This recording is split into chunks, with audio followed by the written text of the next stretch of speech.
dress code. Do you want to change your life and start living for Him? What you got? What you got? What's your question? We here for the question. Okay. What's your question? Did you know Christ was a black man? Oh yeah. You did?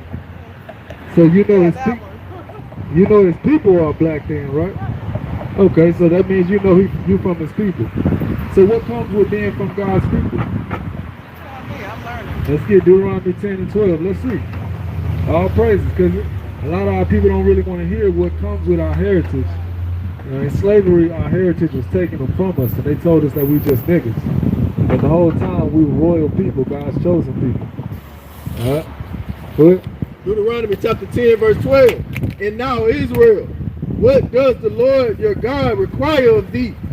But to fear the Lord thy God, to walk in all his ways, and to love him, and to serve the Lord thy God with all thy heart and with all thy soul. You hear that? Go ahead. To keep the commandments of the Lord and his statutes which I command thee this day for thy good. You hear that, sister? That's how you get things to work in your favor, is by obeying God.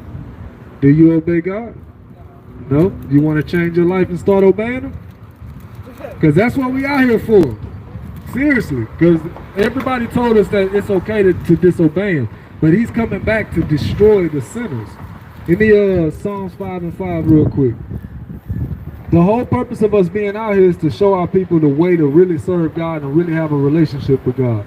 We've been taught that, you can say whatever and then God just got your back. No matter what you do, no matter what you say, He got you.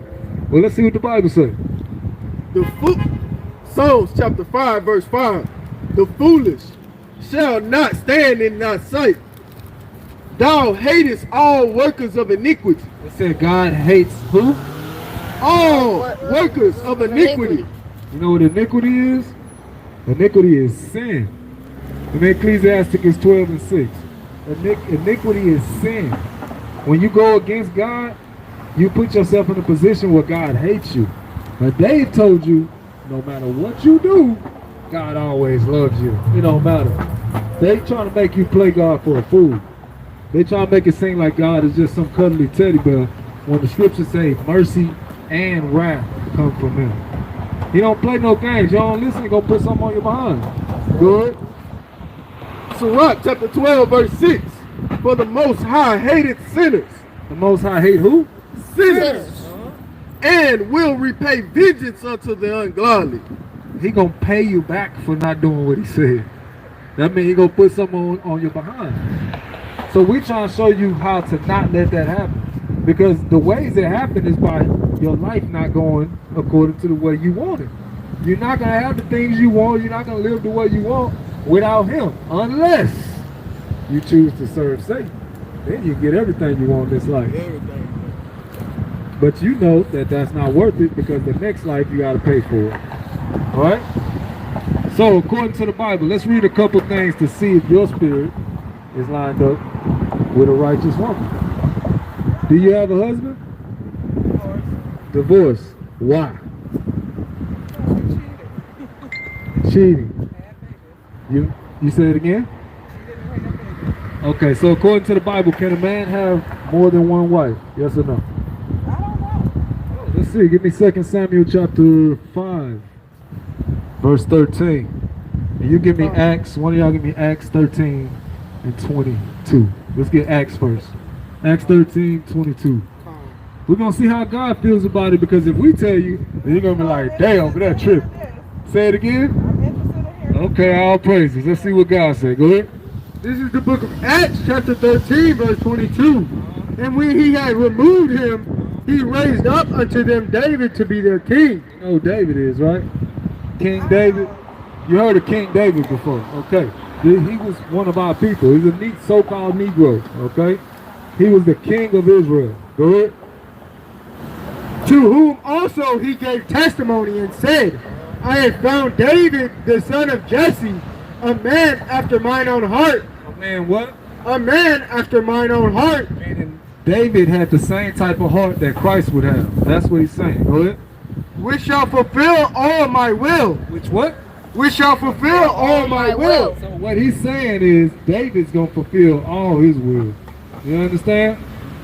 Let's read what David did in the Bible. 2 Samuel 5 and 13. 2 Samuel chapter 5:13, and David took him more concubines and wives out of Jerusalem after he was come from Hebron. And there were yet sons and daughters born to David. There was what born to him? Sons and daughters born to David.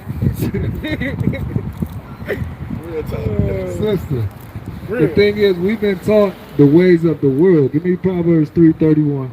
We've been taught the ways of the world, so when we look at the ways that God set up, we think that God's wrong. Because we like, surely we're supposed to live like this. Well, that's just what we was taught. Read that real quick. Proverbs chapter 3 verse 31. Envy thou not the oppressor, and choose none of his ways. Who taught us that? The oppressor. They're the ones taught us it got to be one man, one wife. He said, envy thou not the oppressor and choose none of his ways. You learned that from the white people that took us into slavery. You didn't learn that from the Bible. Because that's not found in there. Go to Abraham 25. I mean, I said Abraham. Genesis 25:6. We're talking about Abraham. Genesis 25:6. So he said David took him more concubines and wives. What's a concubine? Yeah, it's a wife of the other nations, of the Gentiles. Yeah, he had all kind of women. And no, remember we read that he was a man of the Lord, not just a man of the Lord, the chosen of all of the men of the Lord. Get that in Sirach 47:1. Go ahead. Genesis chapter 25 verse 6. But unto the sons of the concubines which Abraham had, and Abraham gave gifts and sent them away from Isaac his son, while he yet lived eastward unto the east country. So Abraham was a man of God. He was chosen by God. They said Abraham had concubines. Did you hear that? They didn't say concubine, it said with an S, more than one. So the things that you did, that you say your husband did, they would not be looked down upon by the Bible or by the Most High or his son Christ. You have to understand, you just been taught different. You've been taught that he my man, he's supposed to be to myself. Can't nobody look at him, touch him. Nobody better not say nothing to him. Nah, sister, you are his subordinate. Did you know that? Did you know the Bible say you're supposed to obey your husband in everything? Nah, sister, don't run off on us. Did you know that though? Did you know the Bible say you once you became this man's wife, you gotta obey everything he say? Did you know that? Hey, and this is the whole purpose of why we out here, because people think that they know God, think they have a relationship with him, but then when we read what it say, I'm gonna come back. we're trying to feed you. Get Titus 1 and 16 real quick. Titus 1 and 16. We're trying to show you that God sees you, sister.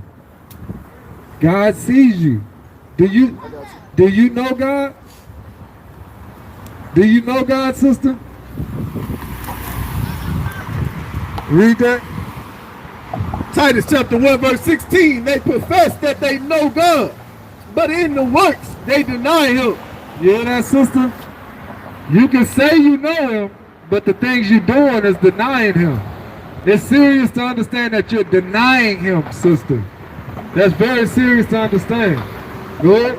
Being denying him, being abominable. Being what? Abominable.